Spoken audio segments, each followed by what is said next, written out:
Oh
सखिया के मन में शंका हो रही है, दोस्त दो दुल्हा तो गोरे हैं, दोस्त श्यामल क्यों है? क्योंकि जबकि सम्राट चक्रवर्ती जी गोरे दिख रहे हैं और कौशल्या मैया भी गोरी है, लेकिन दो दुल्हा काले क्यों हैं?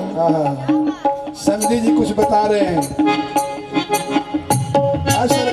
भाई हाँ, ये संसार है, इसमें एक जैसा कुछ नहीं होता है। अच्छा जी। हाँ, कोई गोरा होता, कोई काला होता। अच्छा, इसमें समस्या की बात ही नहीं है।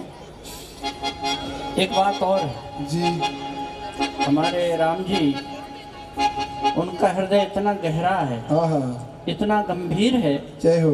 आकाश की तरफ देखिए जी, इसकी गहराई की कोई ठाए है क्या? नहीं। रंग कैसा है? आकाश का रंग कैसा है? सावरा नीला। नीला है ना जी। ऐसे ही हमारे राम जी का हृदय इतना गंभीर है, इतना गहरा है कि उनका रंग उनके वर्ण में, उनके रूप में दर्शन हो रहा है। इसलिए नील कमल के समान उनका वर्ण है। बड़ी सुंदर। और भी कहीं फिर भी सखियों को समस्या हो जी, तो उसका समाधान ये भी है। अच्छा, कि जो इनका जन्म हुआ है बालकों का, अच्छा, वो यज्ञ से हुआ। जय हो। यज्ञ करवाया गया जी। और अग्निदेव प्रकट हुए और अग्निदेव ने स्वर्ण के पात्र में खीर प्रदान की। जय हो। वो खीर रानियों को दी गई, बालकों का जन्म हुआ। खीर कहाँ बनी थी? कढ़ाई। कढ़ाई में। कढ़ाई किस रंग की थी? काली। काली। दूध किस रंग का था? उजला। खत्म। खीर बनी कढ़ाई में, काले रंग की कढ़ाई और उजले रंग का दूध। जी। दो बालक गोरे और दो बालक सांवले। बलिहारी जान। काला काला। दुई दुल्हा क्यों गोरे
असली पूछ लिया जाए। संदेह है सखी, सखी को संदेह है। सखियों को बड़ा संदेह है। अच्छा, स्वागत हो रहा है तो यहाँ गाड़ियों से ही स्वागत शुरुआत है। जय हो और फूल माला और बाकी स्वागत पीछे है जी, क्योंकि यहाँ गाड़ियों के बगीचे लगे हुए हैं। क्या बात है, हाँ, और सखियाँ वहाँ से गाड़ी चुन चुन करके लाती हैं। क्या बात है, छैलवा को नहीं हो चुन चुन चुन के गाड़ी। हाँ, बगिया लगा रखी है तो यहाँ कोई कमी तो गाड़ी की है नहीं है। कमी नहीं, गाड़ी की भरमार है। हाँ, भरमार है। अब समस्या मूछ के ऊपर। हाँ, हाँ, हाँ, कहती है मूछ नकली है। अच्छा, अरे भाई, महाराज का सब कामकाज दिव्य है, दिव्य है। जी जी, तो जब सब कुछ दिव्य है तो मूछ भी दिव्य दिव्य है है ना जी। तो ये दिव्यता सबको नहीं दिखाई पड़ती है, हाँ, किसी किसी को दिखाई पड़ती है। क्या बात। हम मिथिला की सखियों से पूछते हैं जी। देखो, जो असली अपने बाप की होगी उनको दिव्य मूछ दिखाई पड़ेगी जी। और जो नहीं होगी असली तो फिर उनको नकली ही दिखाई पड़ेगी। जय हो। आप सखियों से पूछो जी, बताओ मूछ असली है कि नकली है? असली है सरकार, असली है। लाज शरम सब गिरवी रखी के, लाज शरम सब गिरवी रखी के, लाज शरम सब गिरवी रखी के, लाज शरम सब गिरवी रखी के, बगही पान चवा, बगही पान चवा, सजन को स्वागत करो। पान चवा, सजन को स्वागत करो। में भी खतरा है। ये पान जो खिला रही है ना जी। इसमें भी खतरा है। अरे बाप, हाँ, हम खोलेंगे मुंह हाँ। और ये पीछे करने की हम सावधान रहिएगा मुंह ही सरकार। खोले रह जाएंगे। हाँ, हाँ, देखना सखी, ऐसे नहीं। कहीं अपने मुंह में मत डाल लेना। बगही पान चवा, सजन को